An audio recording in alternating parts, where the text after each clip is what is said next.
Welcome to the August edition of Campus Connections. Today I have with me Deb Spotts, who is our Chief Advancement Officer and Executive Director of Development. Can you tell us a little bit more about what advancement is and what areas fall under the scope of your office? So the Institutional Advancement Office is comprised of three main areas: alumni and development, grants management, and community engagement. The office also is the liaison between our foundation board and the college. Those areas can entail a lot of different activities. Can you talk a little bit more about each of those areas that report to you? Yes, I would love to. So the alumni and development area, we connect the college with graduates. When students leave here and go on to other schools or their career, we try to stay connected with them by regularly communicating with them, inviting them back to campus for events. And then the community engagement piece is building relationships with community organizations, other nonprofits, schools, that sort of thing. And then the grants management piece, we help different departments and areas of the college apply for federal, state, and family-funded private grants. So how do you align advancement goals to the overall goals of the college, the strategic plan, and keeping us moving forward? So we want to make sure we're always looking for ways that our work can support the college's goals. We try to stay very connected to the projects and the priorities of the campus so that we're working alongside and making sure we're seeking funding for those projects.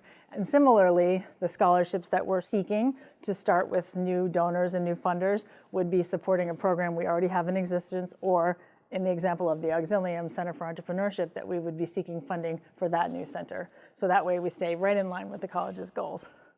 Regarding alumni and donor engagement, how do you keep the alumni engaged after they graduate, our students are gone off, they're working? How do you keep them engaged? As you can imagine, you come to QCC or any community college and you're here for a couple of years, but when you come here, you might also go on somewhere else and get another degree, maybe even 2 or 3 more degrees. So by the time you're into the world of work, you're very removed from QCC because it's many years later. But we have a regular system of inducting the alumni at graduation each year and making sure that they know that they can stay connected with us for different resources like career advice or career paneling or networking or even resume review, that sort of thing. And we host networking events. We have panel discussions where we invite alumni who are a bit further in their career to come back to campus and talk to students and recent grads to hear how things went for them. We get a good number of people, but we can always be connected with more alumni, which is a goal of ours this year. So I know that you've just hired someone new for the alumni engagement and donor engagement to work with Foundation. Can you tell me a little bit more about that person? So we've hired Suzanne Graham-Anderson, and she will be helping us do that stewardship with alumni and donors. We are already seeing some great results of events that she's engaging with alumni at, and we're planning a couple of events. So we're really excited to have Suzanne on board because she is so well connected in this community. She's a little like Sean Harris, the community engagement person who knows everybody. You go somewhere with Suzanne or Sean and they know everybody there and they'll introduce you to them. So it turned out she's the perfect fit for this job. And she's an alumni herself. And she's an alumni herself. Are there any upcoming initiatives, events that you would like to have the campus communities to be aware of? On the 5th of September, we have a Woo Sox game we're inviting alumni to. So if you're an alumni, want to come to a Woo Sox game, we invite you to that. Something that our office is getting ready to launch in partnership with the foundation and you, of course, is a Together We Thrive campaign, which will be building some momentum toward raising funds for very specific and strategic priorities of the school. So the QCC Center, which we mentioned, and we'll reimagine what was the Athletic Center and the Advanced Manufacturing Facility. And we're also looking to finish upgrading the auditorium so that it's really state-of-the-art for students and the community. We are raising money always for the annual fund for students' needs like emergency fund, the home plate food pantry, those kinds of things, and scholarships. We are looking for partners for our dental clinic modernizations. Finally, the Auxilium Center for Entrepreneurship, which is from a very generous gift from the Cliff and Susan Rucker Foundation that we're so excited to get off the ground with Rocky coming on board, and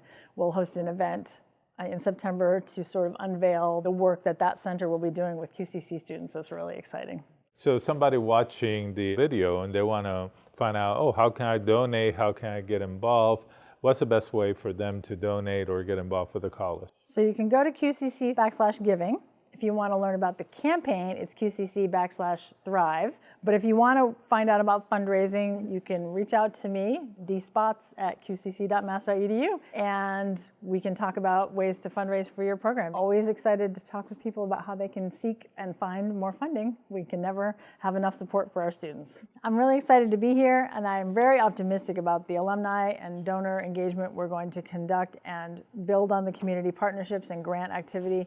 The team is fully formed now, and we have a good momentum, and I think we're going to get some really great outcomes this coming year and build amazing support for QCC students and programs. Advancement is one of the things that keeps us moving forward, and I think that it's important that we support the college. So your help in fostering the advancement and development opportunities through the college is greatly appreciated. Thank you so much for supporting the college and the mission, and most important, the students, who, as you heard from Deb, still continue to have needs in spite of free community college. We thank you very much for watching the August edition of Campus Connections. We look forward to seeing you in the new semester in September.